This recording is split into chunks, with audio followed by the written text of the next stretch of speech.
തൃശൂരിൽ ലോറിയിൽ കടത്തുകയായിരുന്ന 120 കിലോ കഞ്ചാവ് പിടികൂടി. വയനാട്ടിൽ നിരോധിത പുകയിലയുടെ വൻ ശേഖരം പിടിച്ചെടുത്തു. തൃശൂർ പാലിയേക്കരയിൽ ലോറിയിൽ കടത്തുകയായിരുന്ന 120 കിലോ കഞ്ചാവുമായി 4 യുവാക്കളെയാണ് കസ്റ്റഡിയിലെടുത്തത്. ഒഡീഷയിൽ നിന്നാണ് സംഘം കഞ്ചാവ് എത്തിച്ചത്. തൃശൂർ സ്വദേശി സിജോ, ആലുവ സ്വദേശികളായ ആശ്വിൻ, ഹാരിസ്, പാലക്കാട് സ്വദേശിയായ ജാബിർ എന്നിവരാണ് പിടിയിലായത്.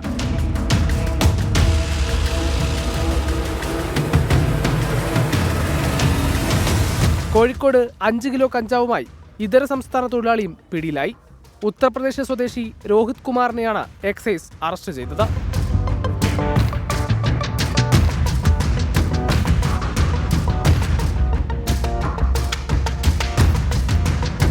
വയനാട് മുത്തങ്ങ ചെക്ക് പോസ്റ്റിൽ എക്സൈസ് നടത്തിയ പരിശോധനയിൽ ലോറിയിൽ കടത്തുകയായിരുന്ന 3495 കിലോഗ്രാം പുകയില ഉൽപ്പന്നങ്ങളും എക്സൈസ് പിടിച്ചെടുത്തു. വാളാട് സ്വദേശി സഫീറിനെ കസ്റ്റഡിയിലെടുത്തു. സംസ്ഥാന വ്യാപകമായി ഡാൻസാഫിന്റെയും എക്സൈസിന്റെയും പരിശോധന തുടരുകയാണ്. News desk 24.